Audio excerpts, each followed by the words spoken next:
Hello everyone, आज हम पढ़ने वाले हैं एडिंग मैन्योर एंड फर्टिलाइज़र्स। अब हमको सॉइल में मैन्योर और फर्टिलाइज़र ऐड करना है, तो इस चीज़ के बारे में अब हम इस वीडियो में पढ़ेंगे। The substances which are added to the soil in the form of nutrients for the healthy growth of plants are called manure and fertiliser. ये एक क्वेश्चन भी है कि मैन्योर एंड फर्टिलाइज़र क्या होते हैं। वो सब्सटेंस जो सॉइल में न्यूट्रिएंट्स की फॉर्म में ऐड किए जाते हैं ताकि प्लांट्स की हेल्दी ग्रोथ हो सके और उनका प्रोडक्शन अच्छा हो सके, क्या कहलाते हैं? Manure and fertilisers. अब यहाँ पर बूझो ने बताया है कि I saw a healthy crop growing in a farm in the neighbouring farm the plants were weak, why do some plants grow better than others. अब ये क्या बोल रहा है कि इसने एक फॉर्म में तो बहुत हेल्दी क्रॉप देखी, बहुत हेल्दी प्लांट्स थे वहाँ पर, और दूसरे फॉर्म में जो प्लांट्स थे वो बहुत वीक थे। तो ऐसा क्यों होता है कि कुछ प्लांट्स अच्छे होते हैं दूसरों के कंपैरिजन में। अब यहाँ पर आगे देखते हैं। Soil supplies minerals nutrient to the crop plants. Soil क्या करती है? मिनरल न्यूट्रिएंट्स जो होते हैं उनको प्लांट्स को सप्लाई करती है। These nutrients are essential for growth of plants. ये जो न्यूट्रिएंट्स होते हैं ये प्लांट की ग्रोथ के लिए बहुत ज़्यादा ज़रूरी होते हैं। In certain areas farmers grow crop after crop in the same field. कुछ जगह पर क्या होता है, किसान जो है वो लगातार एक के बाद एक दूसरी क्रॉप उगाते रहते हैं उसी फील्ड में। The field is never left uncultivated और फैलो। खेत को कभी भी अनकल्टिवेटेड या खाली नहीं छोड़ा जाता। Imagine what happens to the nutrients. अब आप सोचिए कि जो न्यूट्रिएंट्स हैं उनका क्या होता होगा। लगातार एक के बाद एक यदि हम क्रॉप लगा रहे हैं तो न्यूट्रिएंट्स जो हैं वो धीरे धीरे सॉइल में कम होने लगेंगे और इस वजह से क्रॉप प्रोडक्शन क्या होगा, उसका जो लेवल है वो कैसा होता जाएगा, कम होता जाएगा। क्रॉप प्रोडक्शन उतना अच्छा नहीं मिलेगा। अब इस वजह से क्या होगा, हमको ज़रूरत है कि उसमें मैन्योरिंग की जाए। देखते हैं। Continuous cultivation of crops makes the soil poor in nutrients. यदि हम कंटिन्यूस कल्टिवेशन कर रहे हैं, मतलब क्रॉप्स लगातार उगाते जा रहे हैं, तो सॉइल जो है उसमें न्यूट्रिएंट्स की बहुत कमी हो जाती है। Therefore farmers have to add manure to the fields to replenish the soil with nutrients. अब इसीलिए किसान को क्या ज़रूरत होती है कि वो खाद को फील्ड में ऐड करे, खेतों में खाद डाले, ताकि मिट्टी में जो न्यूट्रिएंट्स की कमी हो गई है उनकी पूर्ति हो सके या वापस वो मिट्टी को मिल सके। This process is called manuring. इस प्रोसेस को मैन्योरिंग या खाद डालना कहते हैं। तो ये एक बहुत अच्छा क्वेश्चन है, इंटरनल क्वेश्चन है, तो इसको अच्छे से देख लीजिए। इम्प्रॉपर और insufficient manuring results in weak plants. यदि हम प्रॉपर और सफिशिएंट मैन्योरिंग नहीं करते तो उसकी वजह से क्या होता है, प्लांट्स बहुत ज़्यादा वीक हो जाते हैं। Manure is an organic substance obtained from the decomposition of plant और एनिमल वेस्ट। अब आपसे पूछा है कि व्हाट इज़ मैन्योर, क्वेश्चन है ये कि मैन्योर क्या है, खाद क्या है। Manure is an organic substance. Organic substance होता है जिसे प्लांट और एनिमल वेस्ट के डिकम्पोजिशन से बनाया जाता है। Farmers dump plant and animal waste in pits at open place and allow it to decompose. Farmers क्या करते हैं, प्लांट्स और एनिमल वेस्ट को बड़े बड़े गड्ढों में खुली जगह पर छोड़ देते हैं ताकि उनका डिकम्पोजिशन हो सके। The decomposition is caused by some micro organism. अब ये भी एक इंटरनल क्वेश्चन है कि डिकम्पोजिशन जो है वो किसकी वजह से होता है, तो माइक्रो ऑर्गेनिजम्स की वजह से होता है, छोटे छोटे जीवों की वजह से होता है जो हम देख नहीं सकते हैं। The decomposed matter is used as organic manure. जो डिकम्पोज्ड मैटर अब मिलता है उसको एज अ ऑर्गेनिक मैन्योर या जैविक खाद के रूप में यूज़ किया जाता है। You have learn about vermi composting in class sixth में वर्मी कंपोस्टिंग के बारे में पढ़ाया गया था कि केचुए से जो खाद है वो कैसे बनाई जाती है। ठीक, आगे देखते हैं हम। यहाँ पर एक एक्टिविटी दी हुई है, टेक मूंग और ग्राम सीड्स एंड जर्मिनेट देम। अब यहाँ पर मूंग और ग्राम के सीड्स जो हैं उनको जर्मिनेट करने को बोला गया है। Select 3 equal size seedlings, take 3 empty glasses और सिमिलर वेसल्स। अब हमको क्या करने हैं, सीड का सिलेक्शन कर लेना है और 3 ग्लासेस लेने हैं, सेम होने चाहिए वो, और उनको A, B और C से हम मार्क कर देंगे। ग्लास ए जो है उसमें सॉइल के साथ थोड़ा सा cow dung as a manure add करेंगे, मीन्स इसमें हम खाद डाल रहे हैं, किसमें, ए वाला जो ग्लास है उसमें। और जो बी वाला ग्लास है उसमें हम क्या करने वाले हैं, उसमें फर्टिलाइज़र यूज़ करेंगे। सॉइल का अमाउंट सेम रहेगा, एक में मैन्योर डाल दिया, दूसरे में फर्टिलाइज़र मीन्स यूरिया। अब जो सी ग्लास है उसमें हम सिर्फ सॉइल डालेंगे, उसमें हम कुछ भी ऐड नहीं करेंगे। Now pour the same amount of water in each glass and plant the seedlings in them. अब हम क्या करेंगे, उसमें सेम अमाउंट में पानी डालेंगे और जो बीज वगैरह थे वो सब डाल देंगे। अब उनको एक सेफ प्लेस पर रख देंगे और उनको डेली पानी देंगे। 7 to 10 डेज़ के बाद हम उनकी ग्रोथ को ऑब्जर्व करेंगे। ये देखिए इस तरह से ABC बताया हुआ है। ये इनमें किसी में ग्रोथ बहुत कम है, किसी में उससे ज़्यादा है, किसी में और कम है, तो इस तरह से ये बताया हुआ है। अब हम देखते हैं, यहाँ पर बोला गया है did plant in the glasses grow at same pace. क्या जो ग्लासेस में प्लांट्स लगे हैं उनकी ग्रोथ जो है वो सेम है। Which glass showed better growth of plants. इनमें से कौन सा ग्लास ऐसा है जिसमें प्लांट की बहुत अच्छी ग्रोथ हुई है। In which glass was the growth fastest. कौन सा ऐसा ग्लास था जिसमें ग्रोथ थी वो सबसे ज़्यादा फास्ट थी। तो ये चीज़ हमको ऑब्ज़र्व करना है। तो ये एक्टिविटी आप चाहें तो घर में बहुत इजीली कर सकते हैं और करना भी चाहिए, बहुत अच्छी बात है, करके देखिए इसको आप। Fertilisers are chemicals. अब बात आती है फर्टिलाइज़र की। मैन्योर के बारे में हम पढ़ चुके हैं कि ऑर्गेनिक सब्सटेंस था। अब बात आती है फर्टिलाइज़र। फर्टिलाइज़र्स क्या होते हैं, केमिकल्स होते हैं which are rich in a particular nutrient, जिनमें कोई एक विशेष पोषक तत्व बहुत ज़्यादा मात्रा में होता है। How are they different from manure. वो मैन्योर से डिफरेंट कैसे होते हैं।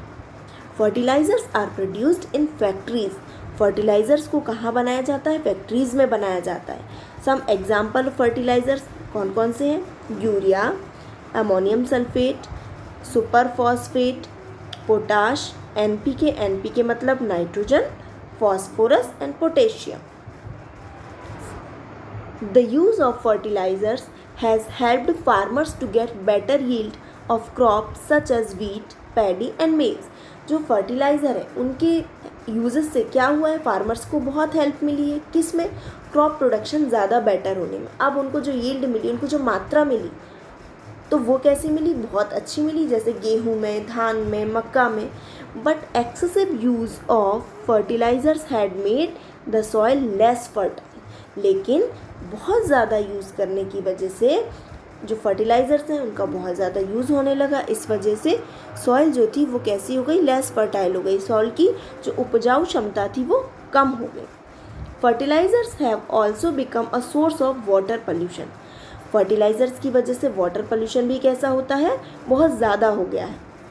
Therefore, in order to maintain the fertility of soil, we have to substitute fertilizers with organic manure or leave the field uncultivated in between two crops. अब क्या करना चाहिए, हमको सॉइल की फर्टिलिटी बढ़ानी है, उसको मेंटेन रखना है, और इस वजह से हमको जो फर्टिलाइज़र्स हैं उनको किससे रिप्लेस कर देना चाहिए, ऑर्गेनिक मैन्योर से। फर्टिलाइज़र की जगह मैन्योर का यूज़ करना चाहिए, खाद का यूज़ करना चाहिए, या फिर फील्ड को अनकल्टिवेटेड छोड़ देना चाहिए 2 क्रॉप्स के बीच में। यदि एक क्रॉप लगाते हैं उसके बाद उस फील्ड को खाली छोड़ दिया जाना चाहिए। उससे क्या होगा, जो न्यूट्रिएंट्स कम हो गए थे वो वापस रिकवर हो सकते हैं। The use of manure improves soil texture as well as its water retaining capacity. तो जो मैन्योर है, मैन्योर के यूज़ से क्या होगा, सॉइल टेक्सचर तो बढ़ेगा ही, साथ में इसकी वाटर रिटेनिंग कैपेसिटी भी बढ़ेगी, मीन्स पानी को अवशोषित करने की क्षमता। It replenishes the soil with nutrients. ये क्या करेगी, सॉइल में न्यूट्रिएंट्स की जो कमी हो गई है उनको भी पूरा करेगी। तो ये इसमें आप बहुत सारे देख रहे हैं, बहुत सारे इंटरनल क्वेश्चंस बन रहे हैं। तो चैप्टर रीडिंग बहुत अच्छे से करना चाहिए, और चैप्टर रीडिंग करने के बाद जो आपको लगता है कि जो इंटरनल क्वेश्चंस में बन रहे हैं उनको या तो नोट डाउन कर लें या अंडरलाइन कर लें। ठीक, अब आगे देखते हैं। Another method of replenishing the soil with nutrients is through crop rotation. अब ये देखिए क्रॉप रोटेशन की बात कही गई है। कौन सी मेथड है? अनदर मेथड है, दूसरी मेथड। इसके थ्रू भी हम क्या कर सकते हैं? न्यूट्रिएंट्स की पूर्ति कर सकते हैं सॉइल में। This can be done by growing different crops alternate. अब इसमें क्या होगा? हम अल्टरनेट क्रॉप्स को उगाएंगे अलग अलग, है ना, कि मतलब एक बार कोई फसल लगाई है तो अगली बार हम वो सेम फसल न लगा के कोई दूसरी फसल लगाएं। Earlier farmers in northern India used to grow legumes as fodder in one season and wheat in the next season. पहले जो क्या होता था, उत्तर भारत के लोग हैं वो क्या करते थे, एक सीज़न में लेग्यूम्स लगाते थे, मीन्स फलीदार जो पौधे या फलीदार जो फसल होती थी वो लगाते थे, और अगले सीज़न में वीट लगाते थे, गेहूँ। This helped in replenishment of soil with nitrogen. इससे क्या हुआ कि जो नाइट्रोजन है, सॉइल में जो नाइट्रोजन की कमी हुई उसकी पूर्ति होने लगी। Farmers are being encouraged to adopt this practice. Farmers या किसानों को ये वाली जो प्रैक्टिस है इस चीज़ को अडॉप्ट करने के लिए बहुत इंकरेज किया जाता है।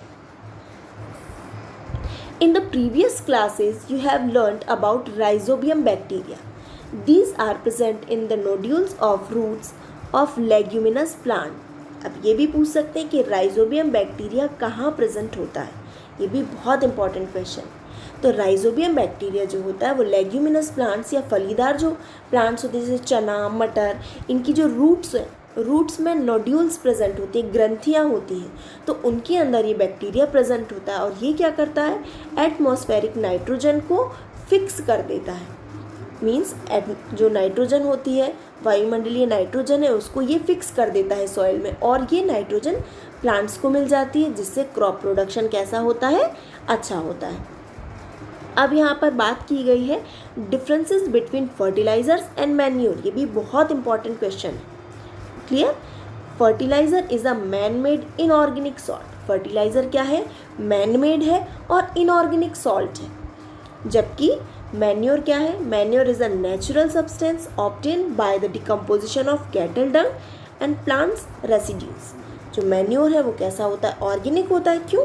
क्योंकि उसको लिविंग ऑर्गेनिज्म से बनाया जा रहा है, उनकी डिकम्पोजिशन से बनाया जा रहा है।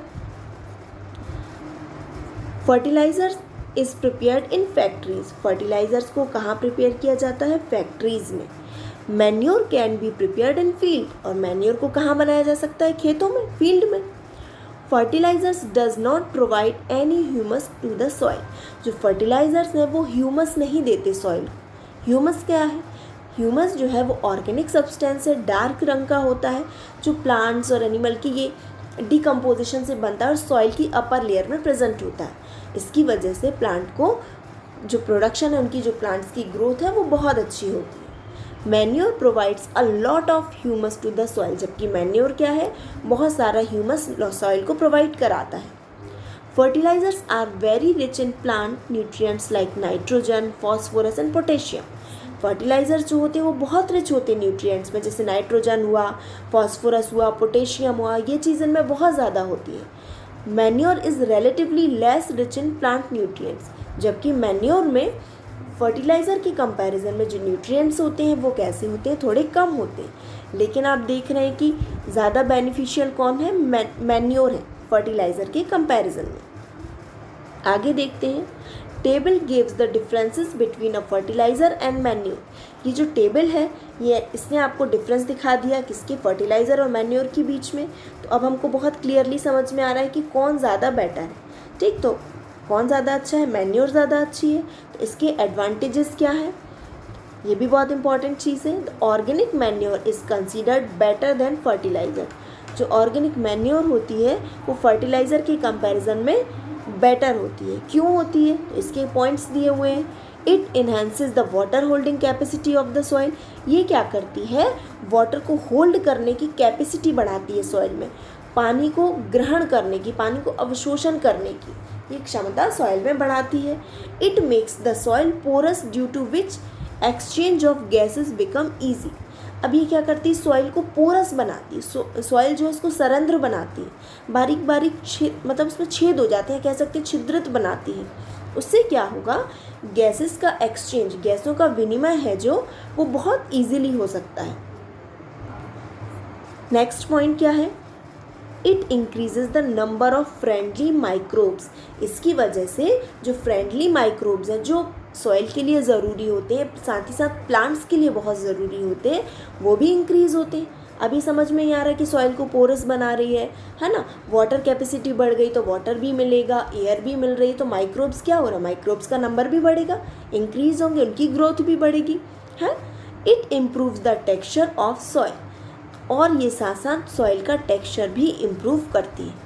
तो ये चीज़ क्लियर हो गई। तो हमको बहुत अच्छे से समझ में आ गया है कि फर्टिलाइज़र क्या होते हैं और मैन्योर क्या होते हैं। ठीक, तो मैन्योर क्या है, मैन्योर खाद को बोला जाता है जो ऑर्गेनिक तरीके से बनाई जाती है, ऑर्गेनिक सब्सटेंस है, जबकि फर्टिलाइज़र इनऑर्गेनिक है और फैक्ट्रीज़ में बनाए जाते हैं। और मैन्योर ज़्यादा बेटर होते हैं, इसलिए मैन्योर का यूज़ हमको फर्टिलाइज़र की जगह पर ज़्यादा करना चाहिए। क्लियर हो गया आज का टॉपिक। नेक्स्ट टॉपिक में हम इरिगेशन के बारे में पढ़ेंगे।